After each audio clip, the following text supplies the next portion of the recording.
ভূতের দাদার মতো কোথায় হারিয়ে গিয়েছিলেন? হ্যাঁ, আধার সামনে হাঁটতে হাঁটতে ধীর কণ্ঠে বলল, এখন কি তোমাকে সবকিছুর কৈফিয়ত দিতে হবে? আলবাত দিতে হবে। বলুন, কই গিয়েছিলেন? গার্লফ্রেন্ডের সাথে দেখা করতে গিয়েছিলাম। আমাকেও নিয়ে যেতেন, আমিও একটু আপনার প্রেয়ারের গার্লফ্রেন্ডকে দেখতাম। আধার পাজরা স্লোথ হয়ে যায়। সে চট করে পিছনে ফিরে দাঁতে দাঁত চেপে বলল, এখন কি তোমাকে আমার পার্সোনাল কাজের মধ্যেও না করাতে হবে? আলো কপাল কুচকে জিজ্ঞেস করল, পার্সোনাল কাজে মানে? মূত্রত্যাগ করতে গিয়েছিলাম, এখন ভাবছি আবারও যাব। তা তুমি যাবে? চাইলে আসতে পারো, প্লিজ, আই ডোন্ট মাইন্ড। আলো কি বলবে ভাষা খুঁজে পেল না। সে তো লজ্জায় ইতিউতি তাকাতে তাকাতে চট করে পাশ কাটিয়ে কেটে পড়ল। আজকাল এই অসভ্যের মুখে কিছুই আটকাচ্ছে না। মুখে যেটা আসছে ওটাই নির্লজ্জের মতো বলে দিচ্ছে। আচমকা একজন মেয়ে পড়ে গিয়ে আঘাত পাওয়ার ফলে তাকে নিয়ে সবাই ব্যস্ত হয়ে গেল। পা থেকে ব্লিডিং হচ্ছে। আধা সবার উদ্দেশ্যে বলে তারা এখনই জঙ্গল ছেড়ে বেরিয়ে যাবে, তাই কেউ দূরে যেন না যায়। ইঞ্জুরি মেয়েটাকে নিয়ে যাওয়ার সময় আবারও সবাইকে সাবধান করলো, কারণ রাত প্রায় হয়ে এসেছে, এখন এখানে থাকাটা সেফ নয়। ওয়াও, কত সুন্দর অর্কিড। শালুক একটা বিরল অর্কিড দেখে ফোন নিয়ে ছুটে জঙ্গলের ভেতর গেল। তার সাথে আলো ছিল। মেয়েটা বারবার যেতে মানা করলো, কারণ সবাই এগিয়ে গেছে সামনে। আলো বিরক্তিতে মুখ দিয়ে চবর্গীয় শব্দ বের করলো। সামনে এগোতে চেয়েও পারল না। এই মেয়েটাকে একা ফেলে কখনো যেতে পারবে নাকি? পারবে না। আলো এগিয়ে এসে বান্ধবীর উদ্দেশ্যে বলল, চলো এখন, নয়তো স্যার বকা দিবে। শালুক মাথা নাড়িয়ে বলল, চল চল। তারা সামনে ফিরতেই চমকে উঠল, কারণ সামনে বিশাল দেহির বুনো শুকুর রয়েছে। তাদের দিকে কেমন অদ্ভুত চোখে তাকিয়ে আছে। আলো শালুক ভয়ে শুকনো ঢোক গেলে একে অপরের মুখ চাউচিয়ে করলো।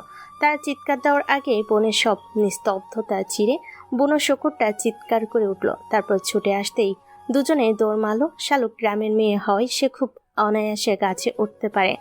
আর আজ এটারই ফায়দা হলো, সে সব কিছু ভুলে টুলে ছুটে এসে একটা ছোটখাটো গাছের উপর উঠে গেল। অন্যদিকে আলো প্রাণপণে দৌড়াচ্ছে, বারবার চিৎকার করে আধার স্যারকে ডাকছে। সে কিছুতেই ওই বুনো শুকুরের গোদা খেতে চায় না।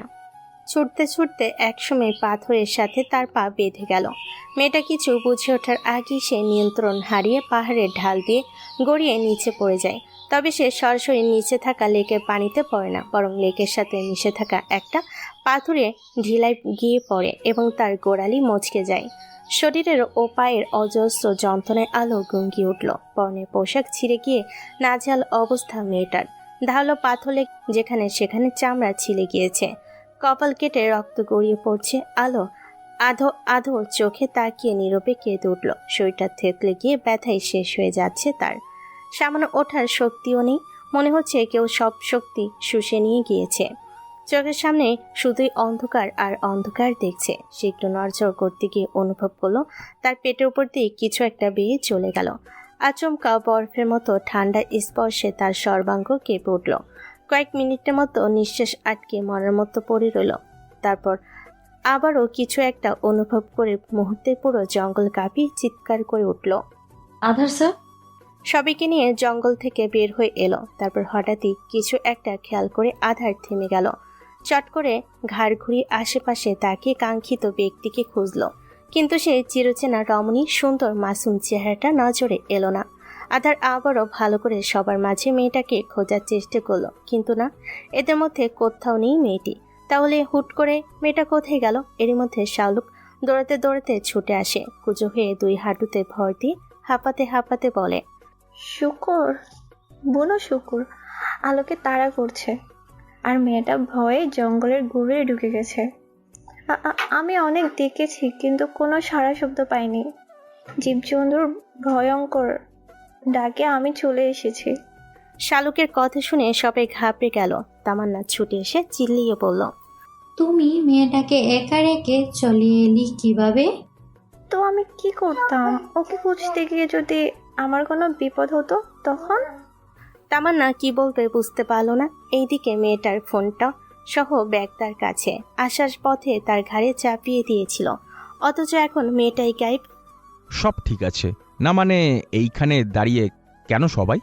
তন্নের কথা শুনে আধারের হুঁশ ফিরল। পাশে তাকে উদ্বিগ্ন কণ্ঠে বলল, তুই সবাইকে নিয়ে রিসোর্টে ফিরে যা। আরও জঙ্গলে আটকে পড়েছে, আমি ওকে খুঁজে নিয়ে ফিরবনি। তন্য চমকে উঠল। আধারকে যেতে দেখে পিছন থেকে কাঁধ ধরে বাধা দিয়ে বলল, এইভাবে জঙ্গলের ভেতরে একা যাওয়া তোর ঠিক হবে না। আধার দাঁতে দাঁত চেপে পিছনে ফিরল। তারপর থেমে থেমে হিসিয়ে বলল, ওই মেয়ে আমার বউ, ওকে খুঁজতে শুধু এই জঙ্গলটা কেন? এমন হাজারটা জঙ্গলে যেতে পারি।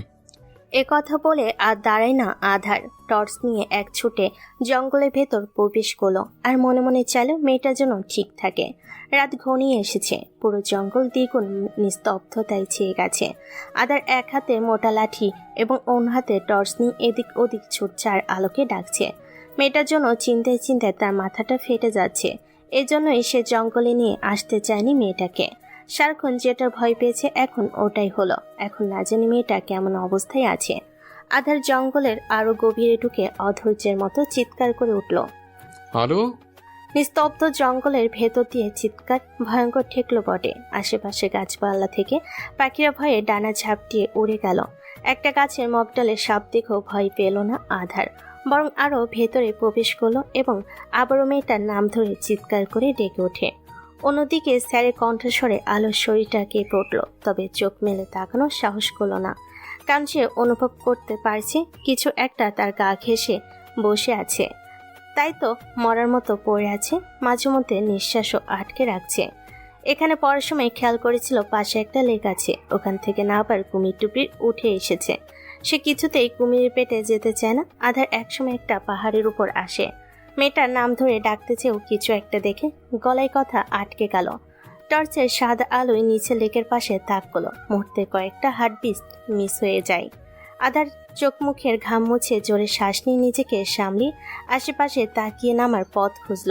একটু পর একটা সরু কাঁচা পথ দেখে তড়িঘড়ি করে নেমে পড়ল। একটা ঢিলার উপর অবহেলায় পড়ে থাকা ছন্নছাড়া দেহখানা দেখে না চাইতো তার বুকের ভেতরটা কেমন করে উঠল। এটুকু পথ, অথচ তার মনে হচ্ছে বিশাল লম্বা। আচ্ছা, মেয়েটা ওইভাবে কি পড়ে আছে কেন? খুব বেশি কি ব্যথা পেয়েছে, নাকি তার উপর রাগ করেছে তাকে জঙ্গলের মাঝে ভুলে রেখে যাওয়ার জন্য? কোনো জবাব পেল না আধার, আর না জবাবের আশায় থেমে থাকলো। সে শুকনো ঢোক গিলে বড় বড় পা ফেলে এগিয়ে আসতে মেয়েটার পাশে বসে থাকা বাদরটা লাফিয়ে চলে গেল। চোখে মুখে তীব্র আলো পড়তে মেয়েটার ক্ষত বিক্ষত শরীরটা নড়ে উঠল। এতক্ষণ দাঁতে দাঁত চেপে সমস্ত ব্যথা সহ্য করলো, এখন আর পারল না। মুহূর্তে ঠোঁট ভেঙে ফুপিয়ে কেঁদে উঠে আধো আধো চোখের সামনে তাকাতেই কান্না গলার মধ্যে আটকে গেল। আধারের কেন জানি পাজোরা ভীষণ দুর্বল লাগলো। সে মুহূর্তেই মেয়েটার পাশে হাঁটু গেড়ে বসে পড়ল। অসহায় চোখে ক্ষত বিক্ষত মাটিতে ভরা শরীরটার দিকে তাকায়। আলো জোরে জোরে নিঃশ্বাস নিতে নিতে কয়েকবার চোখের পলক ঝাপটিয়ে বোঝার চেষ্টা করলো সে আদৌ সঠিক দেখছে কিনা। শরীরে ব্যথা হজম করে ছিঁড়ে যাওয়া কাপা কাপা বাম হাতটা উঁচু করে বিড়বিড় করল, আপনি আমার ভ্রম নাকি বাস্তব? আধার ঠোঁট কামে মেয়েটার হাত নিজের গালে চেপে ধরে ধীর কণ্ঠে বলল, বাস্তব আমি। আলোর চোখের কোন নিসবে অশ্রু গড়িয়ে পড়ছে। সে ওঠার চেষ্টা করতে আধার চট করে নিজের বুকের মাঝে আগলে নিল। আলো দু হাতে স্বামীর গলা জড়িয়ে ধরে হাউমাউ করে কেঁদে উঠল। আমি আমি ভেবেছিলাম আপনি আমাকে এই জঙ্গলে রেখে চলে যাবেন। আধার চোখ বুজে নিয়ে মেয়েটার পিঠের মাঝে হাত রাখতেই চমকে উঠল। তড়াক করে হাত সামনে নিয়ে এসে দেখলো রক্ত। হয়তো মেয়েটার পিঠ কেটে গিয়েছে। আলো ভাঙ্গা ভাঙ্গা গলায় বিড়বিড় করলো, পা, আমার পা ভেঙে গেছে বুঝি? আধার চমকালো। তড়িঘড়ি করে মেয়েটাকে নিচে শুয়ে দিয়ে সে পায়ের কাছে গিয়ে বসলো। আলো ইশারায় বাম পাটা দেখিয়ে দিল। আধার পা থেকে স্নিকার্স খুলতেই উন্মুক্ত হলো একখানা সাদা পা, যার গোড়ালি লাল হয়ে ফুলে উঠেছে। আধার ভালো করে পা পর্যবেক্ষণ করে নিয়ে বলল, এখন তোমাকে আরো কষ্ট দেব, তার জন্য সরি। আলো বুঝতে না পেরে তাকিয়ে থাকলো। ঠিক তখনই আধার দুহাতে পা শক্ত করে চেপে ধরে মোচড় দিতেই আলো গলা ফাটিয়ে চিৎকার করে উঠল এবং মুহূর্তে জ্ঞান হারিয়ে ফেলল। আধার শব্দ করে দীর্ঘশ্বাস ছেড়ে মেয়েটার কাছে এগিয়ে এসে পকেট থেকে রুমাল বের করে কপালের ক্ষত স্থানে বেঁধে দিল। তারপর শরীর থেকে কোট খুলে মেয়েটাকে পরিয়ে দিয়ে সাবধানে লাজুক শরীরটাকে কাঁধে তুলে নিল এবং অন্য হাতে টর্চ ধরে সামনে এগোতে শুরু করলো। জঙ্গলের বেশ গভীরে প্রবেশ করার ফলে আধার পথ হারিয়ে ফেলেছে। বেশ কিছুক্ষণ হাঁটার পর বনের উত্তর পূর্ব দিকের পাহাড়ের উঁচুতে পঞ্জির সন্ধান পেল, যেটা দেখে মনে মনে স্বস্তির নিঃশ্বাস ছেড়ে সামনে এগিয়ে গেল এবং একটি খাসিয়াদের তৈরি মাচা ঘরের নিচে এসে থামলো। রাত বেশ হওয়ায় আশেপাশে কাউকে দেখা গেল না। আধার কাঠের তৈরি সিঁড়ি বেয়ে উপরে থাকা ঘরটার দিকে যায়। তারপর দরজায় কয়েকবার শব্দ করতে একজন খাসিয়া বৃদ্ধ দরজা খুলে দিলেন। বৃদ্ধার বলা অদ্ভুত ভাষা শুনে আধার কিছুই বুঝল না। লোকটা হয়তো বুঝতে পারলো এটা তাদের ভাষা জানে না, তাই তিনি ভাঙ্গা ভাঙ্গা বাংলা ভাষায় বলার চেষ্টা করলো। কই থেকে আইলা তোমরা? এই গহীন বনে কি চাও? আধার শব্দ করে নিঃশ্বাস ছেড়ে সবটা বলল তারা কিভাবে এখানে আটকে গেছে সেটাও বলল। বৃদ্ধা কপাল কুঁচকে যুবকের কাঁধে ঝুলতে থাকা অবচেতন মেয়েটাকে দেখে জিজ্ঞেস করলেন, ওইডা কে? আধার ঘাড় কাত করে মেয়েটার দিকে তাকিয়ে ধীর কণ্ঠে বলল। আমার বউ। বৃদ্ধা কিছুক্ষণ চুপ থেকে গম্ভীর কণ্ঠে বললেন, কেমনে বিশ্বাস করি সে তোমার ঘরের বউ? তুমি তো তারে জঙ্গল থেকে ধইরাও আনতে পারো। লোকটার কথা শুনে আধার খ্যাক করে বলল। What nonsense! আমাকে দেখে কি আপনার মেয়ে ধরা মনে হচ্ছে? বৃদ্ধা তীক্ষ্ণ চোখে মাথা থেকে পা পর্যন্ত পর্যবেক্ষণ করে নিয়ে বলল, শহরের ভদ্র পোলা মনে হয় তোমারে, কিন্তু আমি জানি তোমাদের মতো এই সুন্দর চেহারার পোলারাই মাইয়াদের মিষ্টি কথায় ভুলায়, তারপর জঙ্গলে নিয়া গুম করে। আমি কি এমনি বুড়া হইছি? আধারের মেজাজ খারাপ হলো। এই লোকটা তাকে সোজা কিডন্যাপার বানিয়ে দিয়েছে। সে নিজের বউকে গুম করে কি করবে? আশ্চর্য। বৃদ্ধা ঘরের ভেতর থেকে এক আজলা পানি নিয়ে এসে বলেন, মেয়েটারে নামাও এবং চোখে মুখে পানি দিয়ে জ্ঞান ফিরিয়ে আনো। আধার তপ্ত শ্বাস ফেলে আলোকে আস্তে করে নিচে নামে বাঁশের চটার তৈরি দেওয়ালের সাথে হেলান দিয়ে রাখলো। বৃদ্ধার হাত থেকে পানি নিয়ে অবচেতন মেয়েটার চোখে মুখে ঝাপটা দিতেই নড়ে চড়ে উঠল। আলো শরীরের ব্যথায় গুঙ্গিয়ে উঠে বলল, কষ্ট হচ্ছে স্যার? আধার আলোর গালে হাত রেখে কিছু বলতে যাবে তখনই বৃদ্ধা রাগান্বিত কণ্ঠে বললেন, তুমি না একটু আগে কইলা এই মেয়ে তোমার বউ?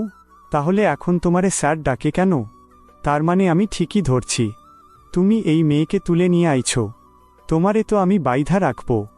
লোকটার এমন কথা শুনে আলো চমকে উঠল। তড়িঘড়ি করে স্যারকে আষ্টেপৃষ্টে জড়িয়ে ধরে চিল্লিয়ে বলল, উনি উনি আমার স্বামী স্যার, দুটোই হন।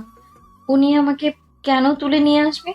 উল্টো ওনার জন্যই এখন আমি বেঁচে আছি, নয়তো এতক্ষণে ঘুমিয়ে সাপের পেটে চলে যেতাম আমি। আপনি আপনি ওনাকে কিছু করবেন না, উনি খুব ভালো, খুবই ভালো। আধারের দৃষ্টি শীতল হল। সে মেয়েটাকে আলিঙ্গন করে বৃদ্ধার উদ্দেশ্যে বলল, এখন নিশ্চয় আপনার বিশ্বাস হয়েছে আমার বউ? দেখুন, মেয়েটার শরীরের অবস্থা ভালো নেই। পাহাড় থেকে পড়ে গিয়ে অনেক বাজেভাবে আঘাত পেয়েছে। এমন সময় তাকে নিয়ে আমি ফিরতেও পারবো না। জঙ্গলের ভেতর দিয়ে এখন যাওয়াটা রিস্ক। তাই আপনার কাছে রিকোয়েস্ট করছি, আজকে রাতটা আমাদের এখানে থাকতে দিন, সকাল হলেই চলে যাব। আলো নীরবে কাঁদছে। মেয়েটার মাসুম চেহারা দেখে বৃদ্ধার বড্ড মায়া হলো। তাই তিনি আর কথা না বাড়িয়ে পাশের ছোট্ট রুমে দরজা খুলে দিয়ে বললেন, যাও, ভেতরে যাও।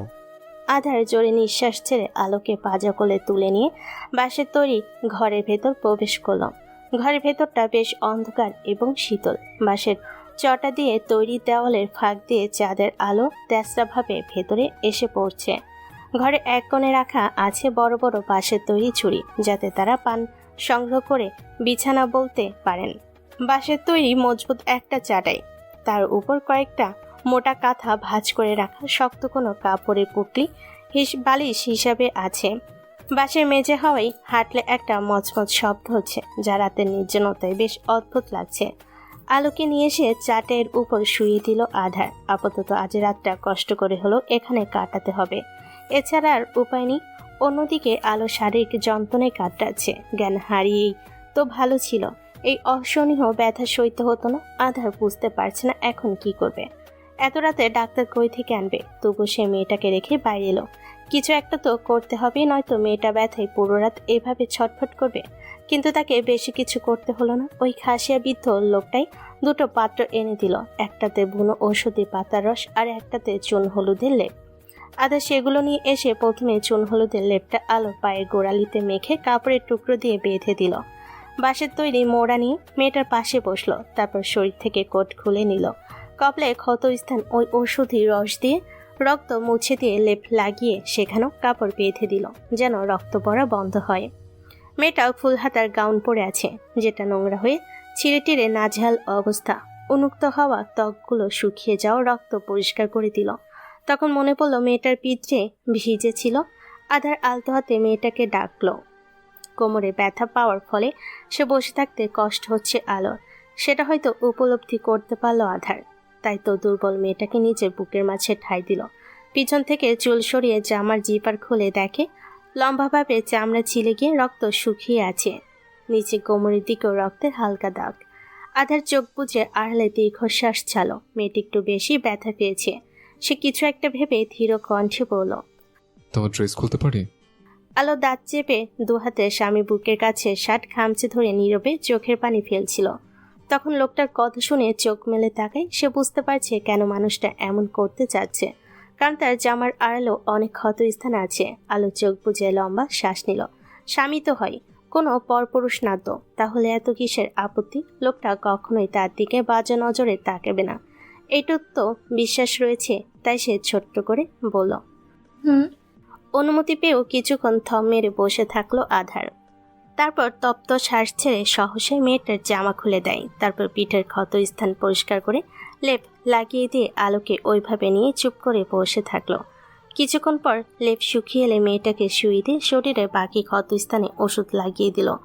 আলো পিটপিট করে তাকায়। শরীরে ব্যথার কাছে লাজ লজ্জা সব গায়েব হয়ে গেছে। সে শব্দ করে নিঃশ্বাস চাল। মানুষটা কত যত্নের সাথে তার সেবা করছে। ওই তীক্ষ্ণ রক্তিম চোখে তার প্রতি এক আকাশসম যত্নই দেখতে পেল, যেটা দেখে আনমনে হাসলো আলো। আধার কোমরে ওষুধ লাগিয়ে খেয়াল করলো মেয়েটার হাঁটুর কাছেও রক্তের চিহ্ন। সে ফোঁস করে শ্বাস ছিল। এই মেয়ের পুরো শরীরটাই ক্ষত বিক্ষত হয়ে গেছে। বসা থেকে উঠে পায়ের কাছে এলো, তারপর ঝুঁকে হাঁটু পর্যন্ত জিন্স তুলে দিয়ে রস আর লেপ লাগিয়ে দিল। আর কোথাও লেগেছে? মেয়েটার ফুলে ওঠা রক্তিম চেহারার দিকে তাকিয়ে জিজ্ঞেস করলো আধার। আরও একটু নড়জয়ে মাথা নাড়িয়ে না বোঝালো। আধার কিছু না বলে নিজের দুহাত পরিষ্কার করে নিয়ে মোড়া টেনে বসলো। এখানে কোনো বিদ্যুতের ব্যবস্থা নেই। ছোট ঘরটার মেঝেতে একটা হারিকেন মিটমিট করে জ্বলছে, আর জানালা দিয়ে আসা চাঁদের আলোয় ঘরটা আবছা হয়ে আছে। আধার খেয়াল করলো চাঁদের এক মুঠো আলো এসে মেয়েটার উন্মুক্ত শরীরের ওপর আশ্রে পড়ছে এবং সূক্ষ্মভাবে ছুঁয়ে চলেছে। এটা দেখে কপালের মাঝে চারটে ভাঁজ পড়ল। এমন মোহনীয় এবং মনোমুগ্ধকর দৃশ্য দেখেও কেন জানি তার সহ্য হলো না। চট করে উঠে এসে ঝড়ে পেকে ধরম করে জানালা বন্ধ করে দিল। ফলস্বরূপ চাঁদের আলো আর ঘরে পৌঁছাতে পারল না। আলো চোখ বুজে রয়েছে। সে ভীষণ ক্লান্ত। অন্যদিকে আধারের নজর না চাইতো আটকে রমণী উন্মুক্ত মেথিন ফর্সা পেটের উপর। গোলাকৃতি গভীর নাভিবিন্দু দেখে শুকনো ঢোক গিলে অনুভব করলো গলা শুকিয়ে গেছে। খুব পিপাসাও পেল। আধার চট করে নজর সরিয়ে নিল, কিন্তু ন্যানো সেকেন্ডের মাঝে আবারও তাকালো। দুহাত প্যান্টের পকেটে গুজে শটান হয়ে দাঁড়িয়ে থেকে কপাল কুচকে তীক্ষ্ণ চোখে রমণীর উদরের মাঝে তাকিয়ে থাকলো। শ্বাস প্রশ্বাস নেওয়ার সময় ওঠানামা করে পেটে সে মারাত্মক সুন্দর দৃশ্যটা অপলক নয়নে দেখল। সময় আপন গতিতে বেয়ে গেল, অথচ আধারের দৃষ্টি সয় না। মেয়েটা এত সময়ের মধ্যে কতবার নিঃশ্বাস নিয়েছে সবটাই খুনে ফেলেছে। এমনকি মেয়েটার পেটে কয়টা তিল আছে সেটাও দেখল। আলোকে চোখ মেলে তাকাতে দেখে চট করে চোখ বুজে মুখ সরিয়ে নিল, যেন এতক্ষণ ধরে সে কিছুই কয়নি। আপনি কি এখন দাঁড়িয়ে থেকে ঘুমাবেন? তো কি তোমার কাছে যাব? চাইলে আসতে পারেন, আই ডোন্ট মাইন্ড। একটা আছাড় মেরে জানলার বাইরে ফেলে দেব, বেয়াদব। স্যারের কথা শুনে আলো ফিক করে হেসে দিল। আধার আর চোখে সেই হাসিটা লক্ষ্য করলো। শরীরে ওষুধ লাগানোর ফলে অনেকটাই আরাম পেয়েছে আলো, তাই তো ব্যথায় ছটফট না করে চুপ করে আছে। দরজায় ঠকঠক আওয়াজ হতে আধার চাদর টেনে মেয়েটার শরীরের উপর দিয়ে বাহিরে গেল। বৃদ্ধ লোকটা 2 কাপ চা আর কিছু শুকনো খাবার দিল। আধার প্রথমে আপত্তি করলো, মেয়েটার কথা ভেবে নিয়ে এলো, কারণ তারা দুপুরের পর থেকে আর কিছুই খায়নি। আলোর শরীরে থাকা চুন হলুদে লেপ শুকিয়ে গিয়েছে। আধার নিজের গায়ের পাতলা শার্ট খুলে মেয়েটাকে পরিয়ে দিয়ে বোতামগুলো লাগিয়ে দিল। তারপর আদর সহ করে বসিয়ে দিয়ে পিছনে হেলান দিয়ে রাখলো। এর মধ্যে সে অনুভব করলো মেয়েটার শরীর গরম, হয়তো জ্বর এসেছে। চায়ে পাউরুটি ডুবিয়ে আলোকে নিজ হাতে খাইয়ে দিল আধার। তারপর নিজে শুধু 1 কাপ গরম চা খেলো। মেয়েটার মাথায় হাত বুলিয়ে দিয়ে শান্ত গলায় বলল, ঘুমানোর চেষ্টা করো, ভালো লাগবে। আলো আধারের চোখে তাকিয়ে স্যারের বুকের দিকে ইশারা করে বলল, আমাকে ওখানে নিলে ঘুমাবো। আধারের তখন বলতে ইচ্ছে করলো, মামা বাড়ি ডাক্তার? তবে মুখে কিছু বললে না। বরং বাধ্য ছেলের মতো চাটার উপর উঠে এসে আদশা হয়ে বসতেই মেয়েটা বুকের মাঝে এসে গুটিসুটি মেরে শুয়ে পড়ল। আধার পিছনে দেওয়ালে মাথাটা ঠেকিয়ে শব্দ করে নিঃশ্বাস ছাড়ল। এই মেয়েটা যে তার বুকের মাঝে কি পায় আল্লাহ জানে। সে চোখ বুজে এক হাতে মেয়েটার চুলের ভাঁজে গলিয়ে দিয়ে বিলি কেটে দিতে লাগলো যেন মেয়েটা ঘুমিয়ে পড়ে। কিন্তু আলো তো না ঘুমিয়ে ফ্যাল ফ্যাল করে চেয়ে আছে ওঠানামা করা অ্যাডামস অ্যাপেলের দিকে, যেটা তাকে বরাবরই আকৃষ্ট করে। আর আজ সুযোগ পেয়ে হাত বাড়িয়ে একটু ছুঁয়েও দিল। ভেবেছিল ছাই কিছু বলবে, কিন্তু লোকটা কিছুই বলল না, চুপচাপ চোখ বুজে পড়ে আছে। আলো মনে মনে সাহস পেল, সে একটু মুখ উঁচিয়ে চুমু খেলো স্বামীর অ্যাডামস অ্যাপেলে। ঠিক তখনই আধার চট করে চোখ মেলে তাকিয়ে জিজ্ঞেস করলো, এটা কি করলে? আলো ছোট বাচ্চাদের মতো ঠোঁট উঁচু করে বলল, চুমু চুমু খেলাম। আধার হাসবে নাকি কাঁদবে ঠিক বুঝতে পারল না। কিছু বলতে গিয়েও মেয়েটার অমন কিউট ফেস দেখে বলতে পারছে না। মেয়েটা এসব নিশ্চয়ই জ্বরে ঘরে করেছে, তাই সে কথা ঘুরিয়ে বলল, এখন চুপচাপ ভদ্রমের মতো ঘুমাও, নয়তো জানলা দিয়ে ফেলে দেব। Good night. আলো বুকের মাঝে নাক ঘষাঘষি করে ফিস ফিসিয়ে পড়ল। সেটা শুনে স্বস্তির নিঃশ্বাস ছেড়ে চোখ দুটো বন্ধ করে নিল আধার। কিন্তু আলো ঘুমায়নি। সে তো স্যারের বুকে হাত রেখে আঁকিবুকি করছে, আবার পেটে স্পর্শ করছে। মেয়েটার সব কর্মকাণ্ড আধার দাঁতে দাঁত চেপে সহ্য করে নিচ্ছে। ইচ্ছে করছে তো একটা আছাড় মারতে, কিন্তু কিছু না বলে চুপচাপ হজম করে নিল। লম্বা শ্বাস নিয়ে আলো যখন চোখ বুঝতে যাবে তখনই তার ঘোলাটে নজর গিয়ে পড়ল স্বামীর বক্ষভাগের ওপর, যেখানে কালো কুচকুচে পুরুষালী সৌন্দর্য উকি দিচ্ছে। সেটা দেখে আলো হাত বাড়িয়ে ছুঁয়ে দিতে আধার স্যাত করে উঠল। এই বেয়াদব মেয়ে, তোমার সমস্যা কি? হ্যাঁ, যেখানে সেখানে কেন স্পর্শ করছো? ধমকে কিছুটা ভয় পেল আলো। ছলছল চোখে তাকিয়ে পড়ল। আর করবো না। আধার দাঁত কিরমির করলো। এই পাগলের পাল্লায় পড়ে তার জীবনটা গেল। আলো কিছু না বলে বিড়ালের বাচ্চার মতো বুকের মাঝে ঢুকে গেল। আধার চোখ বুজে লম্বা লম্বা শ্বাস নিয়ে নিজেকে সামলিয়ে নিয়ে পিছনে হেলান দিল। কিছুক্ষণ সময় অতিবাহিত হয়ে যাওয়ার পর আবারও আলোর হাত নিষ্পিস করলো। সে সব কিছু ভুলে টুলে স্যারের বক্ষভাগের মাঝে তর্জনী আঙ্গুল দিয়ে বাচ্চাদের মতো খেলতে লাগলো এবং বিড়বিড় করে বলল, এটা অনেক কিউট। এরপর ওখানে সামান্য চিমটি কাটতে আধার খেয়ে হারিয়ে মেয়েটাকে নিচে ফেলে দিয়ে সে গায়ের উপর উঠে এলো। আচমকা এমন হয় আলো হকচুকিয়ে উঠল। আধার মেয়েটাকে দু হাত ধরে বিছানার সাথে শক্ত করে চেপে ধরল এবং মুখের দিকে ঝুঁকে এসে হিসিয়ে বলল, আমার ধৈর্যের পরীক্ষা নিয়েন না মিসেস খান, নয়তো আপনি আমাকে যেভাবে ছুঁয়ে দিয়েছেন ঠিক একইভাবে আমিও আপনাকে ছুঁয়ে দেব। আলো ব্যথায় ছটফটে উঠল। লোকটা তার শরীর নিচে তার শরীরটা চ্যাপটা হওয়ার উপক্রম। তাকে ব্যথা পেতে দেখে আধার তৎক্ষণাৎ সরে গেল। পাশ থেকে কোট নিয়ে শরীরে জড়িয়ে হনহনিয়ে ঘর থেকে বেরিয়ে যায়। বাহিরে এসে খোলা আকাশের নিচে দাঁড়িয়ে চোখ বুজে শ্বাস নিল। এখন একটা সিগারেট হলে মন্দ হতো না, কিন্তু তার কাছে নেই। আধার দীর্ঘশ্বাস ছাড়ল। পাহাড়ের ঢিলা থেকে যেখানে নজর যাচ্ছে সেখানে শুধু জঙ্গল, যাদের আবছা আলোয় চারপাশ কিছুটা দেখা যাচ্ছে। সে সামনে পা বাড়াতে পিছনে ধপাস করে কিছু পড়ে যাওয়ার শব্দ পেয়ে তড়ক করে ঘুরে তাকায়। আলো এক হাতে মেঝে আর অন্য হাতে নিজের মাথা চেপে ধরে হাঁটু ভেঙে বসে আছে। চলো চোখে নিচে দাঁড়িয়ে থাকা মানুষটার দিকে তাকিয়ে বলল, সরি, খুব সরি। আর কখনো ছুবো না আপনাকে। আপনি না চাইলে কাছেও যাব না, তবু প্লিজ আমায় ছেড়ে যাবেন না। আ- আমি আমি আপনাকে ছাড়া। আর বলতে পারল না আলো। বাচ্চাদের মতো ফুপিয়ে কেঁদে উঠল। সে তো বুঝতে পারেনি লোকটাকে একটু স্পর্শ করলে তাকে রেখে চলে যেতে চাইবে। আধার শান্ত চোখে মেয়েটার কানারত চেহারার দিকে তাকিয়ে আছে। আরে সে তো একটু নিজেকে রিল্যাক্স ফিল করার জন্য বাহিরে এসেছিল, অথচ পাগল মেয়েটা কিনা কি ভেবে নিয়ে ছুটে এসেছে। আড়ালে দীর্ঘশ্বাস ছেড়ে সিঁড়ি বেয়ে উপরে উঠে এসে কিছু না বলে বাচ্চাদের মতো করে কোলে তুলে নিল আলোকে। তারপর ভেতরে যেতে যেতে বলল, আমি ঠান্ডা হাওয়া খেতে বাইরে এসেছিলাম, তোমাকে ছেড়ে চলে যেতে নয়। আর তোমাকে যদি ছেড়ে যেতেই হতো তাহলে আবার ফিরে আসতাম না তোমার কাছে।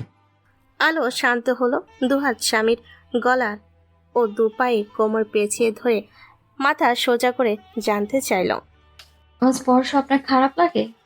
আধার হাঁটতে হাঁটতে এক পলক মেয়েটার দিকে তাকিয়ে ধীর কণ্ঠে বলল, না।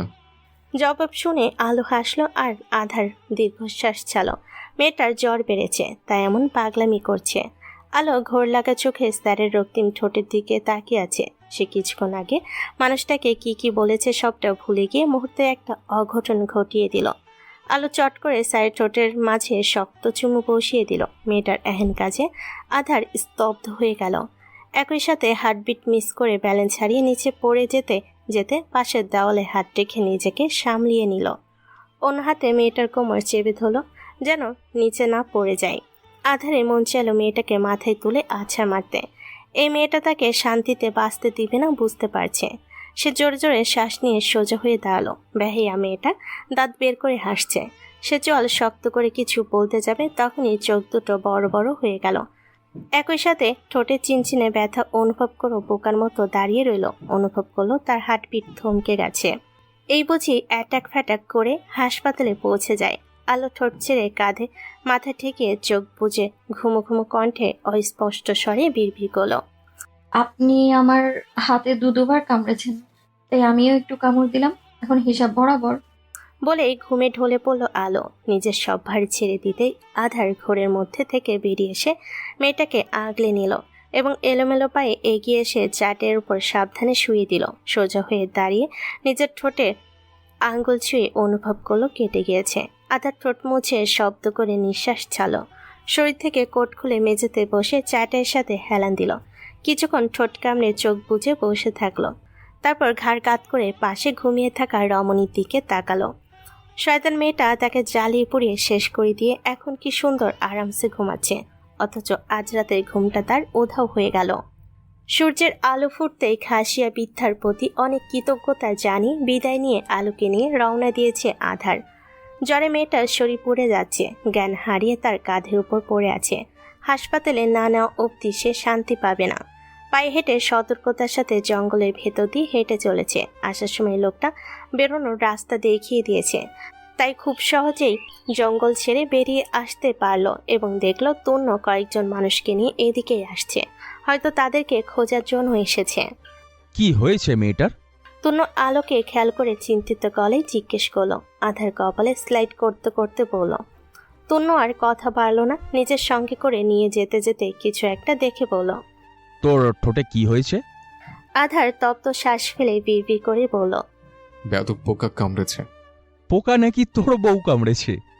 আধার বিরক্তিতে চোখ মুখ কুঁচকে কিছু না বলে হনহনিয়ে চলে গেল। এই বেয়াদব মেয়েটার জন্য তার মান ইজ্জত শেষ। তনু পিছনে আস্তে আস্তে নিঃশব্দে হাসলো।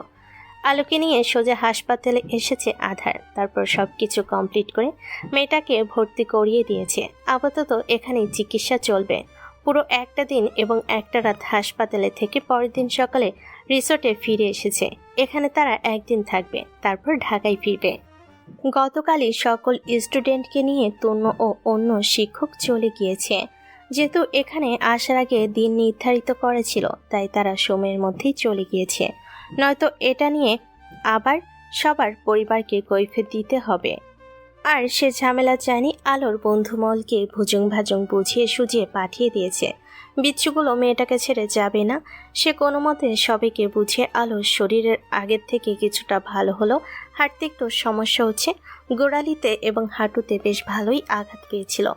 জ্বরটা আগের চেয়ে কমে এসেছে। মানুষটা বলেছিল আরও কিছুদিন হাসপাতালে থাকতে, কিন্তু সে শোনেনি। তার হাসপাতালে থাকলে দম বন্ধ লাগে, তাই মানুষটাকে কোনো মতে বুঝিয়ে চলে এসেছে। স্যার, আধার শাও নিয়ে বেরিয়ে এসে তোয়ালে দিয়ে ভেজা চুলগুলো মুছছিল। তখন আলো ধীর কণ্ঠে ডেকে উঠল। আধার কাছে এগিয়ে এসে বলল। বলো। আলো বিছানায় আধশোয়া হয়ে শুয়েছিল এবং তারা ভিলাই রয়েছে। সে স্যারের নিচের ঠোঁটের দিকে ইশারা করে জিজ্ঞেস করল। ওখানে কি হয়েছে? আধার বৃদ্ধাঙ্গুল দিয়ে নিজের ঠোঁট স্পর্শ করে বলল। আমার সঙ্গে একটা নেংটি ইঁদুর রয়েছে, তিনি আকামটা করেছেন। আপনার কাছে ইঁদুর আছে? ওই আগে তো কখনো বলেননি।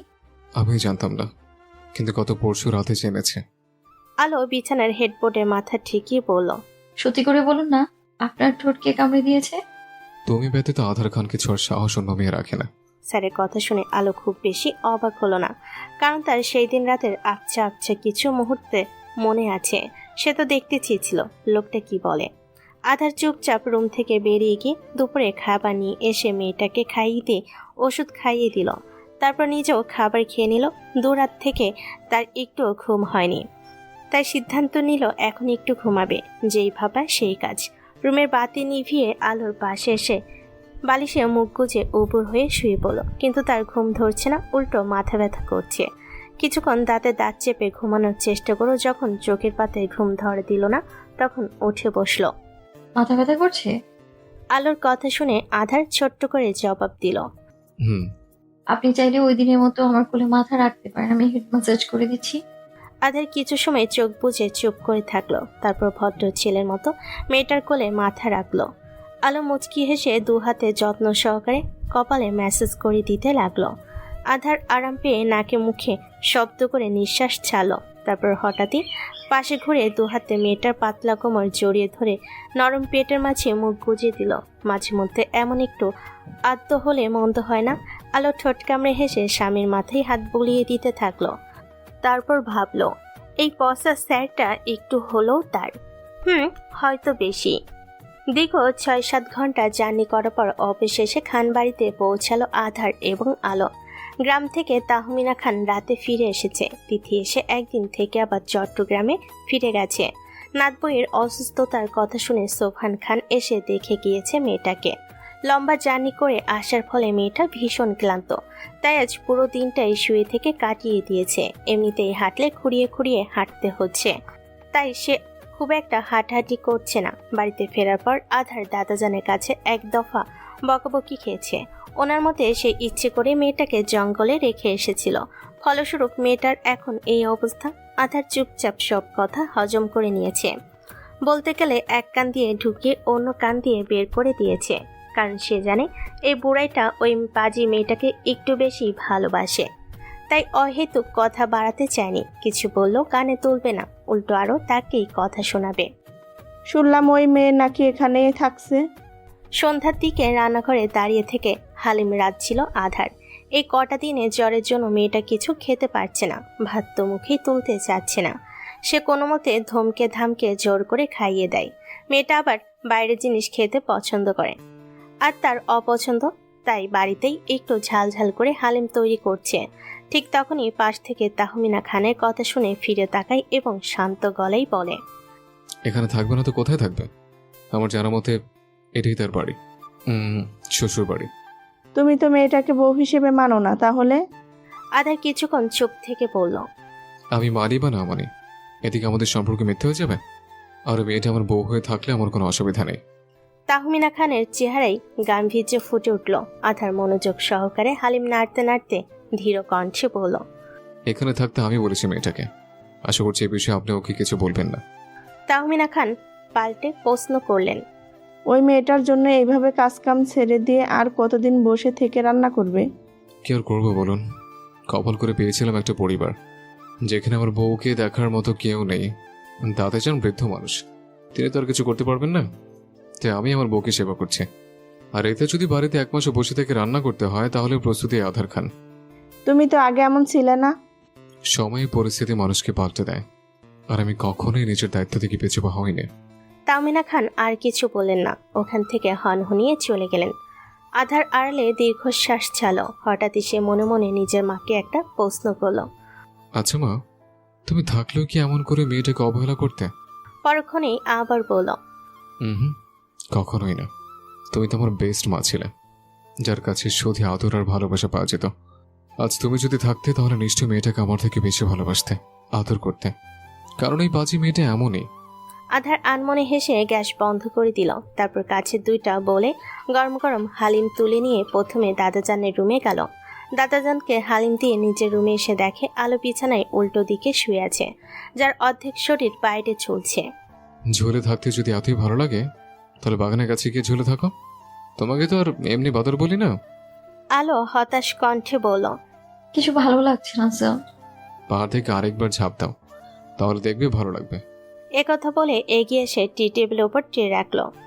আলো সুস্বাদু খাবারের ঘ্রাণ পেয়ে চট করে উঠে বসলো। তারপর উকি দিয়ে দেখে জানতে চাইল, আপনি রেঁধেছেন?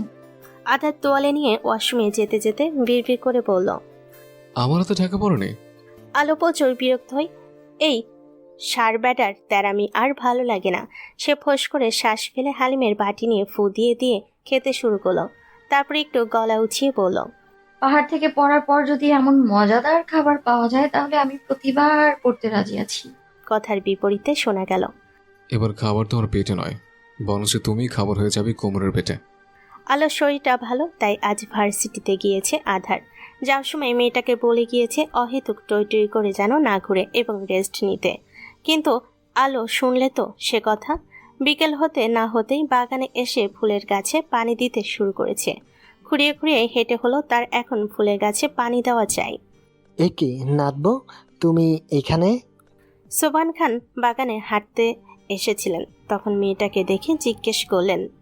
আলো ঘাড় ঘুরিয়ে একগাল হেসে বলল, গাছে পানি দিচ্ছি দাদাজান। সেটা না হয় বুঝলাম, কিন্তু তুমি তো অসুস্থ। অসুস্থ ছিলাম দাদাজান, কিন্তু এখন সুস্থ। শুধু একটু পায়ে ব্যথাই, সারাদিন রুমের ভেতর থাকতে ভালো লাগে না। সোবান খান আর কিছু বললেন না, চুপচাপ দাঁড়িয়ে থেকে মেয়েটার কর্মকাণ্ড দেখতে লাগলেন। আলো একটু সময় নিয়ে সবগুলো গাছে পানি দিয়ে দোলনায় এসে বসে দাদাজানকে হাতের ইশারায় দিয়ে ডেকে পাশে বসতে বলল। সোবান খান পাশে এসে বসতেই মেয়েটা বকবক করতে শুরু করলো। এতদিনের না বলা কথাগুলো সব বলতে থাকলো। টুরি গিয়ে কি করেছে, কোথায় কোথায় গিয়েছে, সব কিছুর গল্পের ঝুড়ি খুলে বসলো। আর সোবান খান খুব মনোযোগ সহকারে মেয়েটার গল্প শুনতে লাগলেন।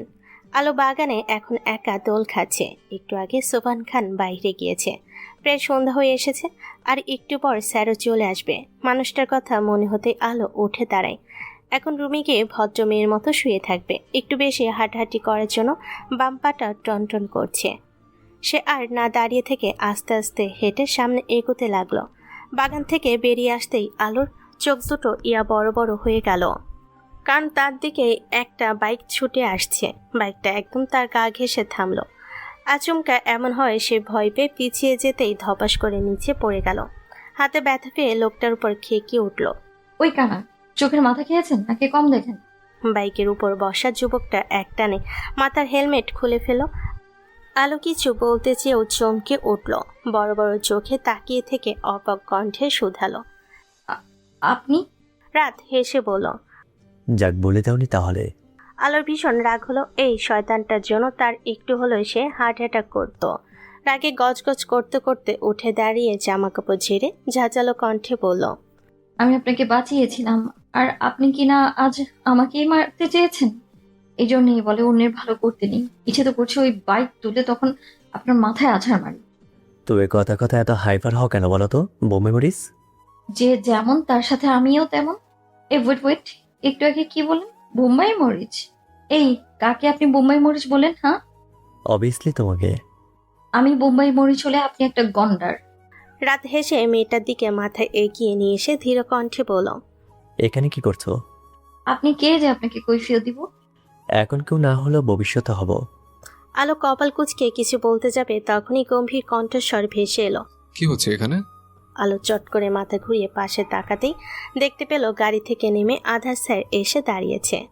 আধার দুহাত প্যান্টের পকেটে গুজে এগিয়ে আস্তে আস্তে খেয়াল করলো রাত আলোকে দেখতে ব্যস্ত। তুই বাইরে কেন? আলো কথার বিপরীতে খুঁড়িয়ে খুঁড়িয়ে স্যারের কাছে এসে নালিশ দিল। এ কথা বলে নিজের বাম হাতের উল্টো পিঠ সামনে বাড়িয়ে দিল। আধার কপাল কুঁচে সেদিকে তাকায়। মেয়েটার ফর্সা হাতটা ছিলে লাল হয়ে আছে। এটা দেখে জল শক্ত হলো।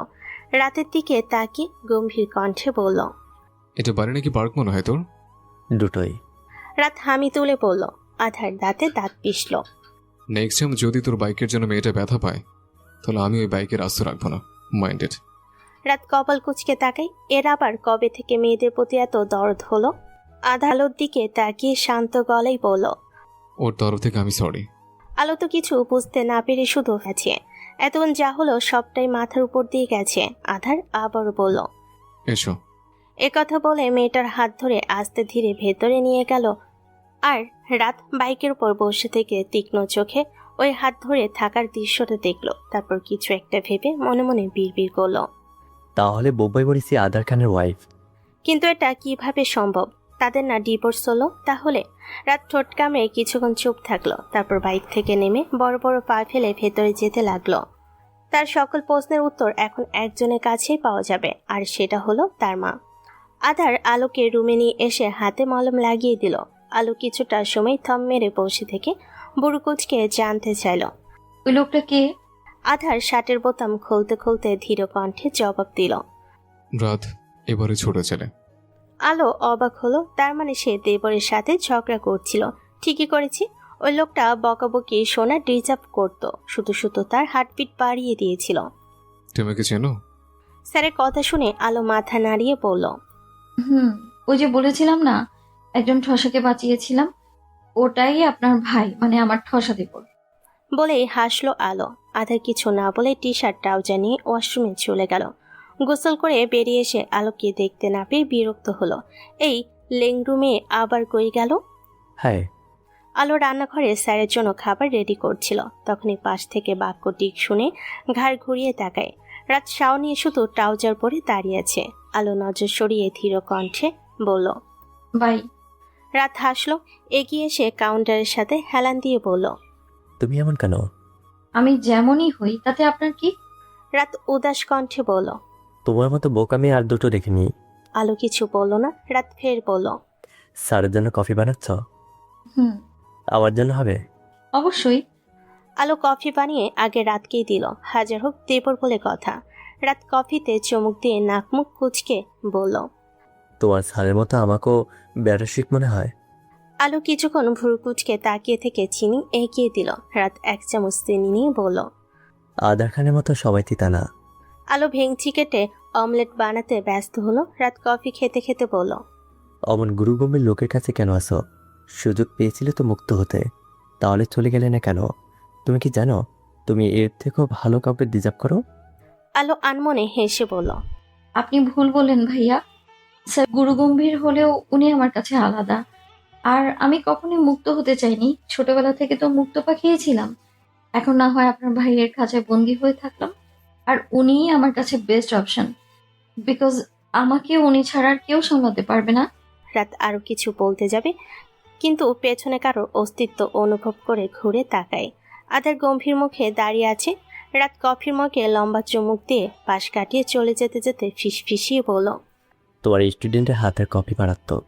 আই লাভ ইট। আধার প্রতি উত্তরে কিছু না বলে আলোর দিকে তাকায়। রাত হেসে চলে যায়। কফি চেয়েছে? আলো কফি নিয়ে এগিয়ে আসতেই আধার গম্ভীর কণ্ঠে বলে উঠল। মেয়েটা মাথা তুলে তাকিয়ে ধীর কণ্ঠে বলল, আপনি এই সময় তো কফি খেতে পছন্দ করেন। So what? আলো কি বলবে বুঝতে পারল না। কফির মগ নিয়ে সরে আসতে চাইলে খেয়াল করলো লোকটা কফি নিয়েছে। তেমন না করলে আপনার শান্তি হয় না? আধার কফির মগে চুমুক দিতে দিতে বলল। হুম। আলো বিরক্তি দিতে চোখ মুখ কুচকে প্লেটে নাস্তা সাজাতে লাগলো। আধার কফি খেতে খেতে মেয়েটার মুখের দিকে তাকায়। রাতের বলা কথাগুলো তার কানে এসেছিল, সাথে মেয়েটার বলা জবাবও। হঠাৎই তার মনের গহীনে একটা প্রশ্ন জাগলো, আচ্ছা সে কি সত্যি মেয়েটার জন্য বেস্ট অপশন? কিন্তু তার তো সেটা মনে হয় না। আধার আড়ালে দীর্ঘশ্বাস ছাড়ল। তার কেন জানি সব কিছু এলোমেলো হয়ে যাচ্ছে। ওই মাস্টারমশাই, কই হারালেন? মেয়েটার ডাকে ভাবনার জগৎ থেকে বেরিয়ে এলো আধার। কখন সামনে এসে দাঁড়িয়েছে খেয়াল করেনি।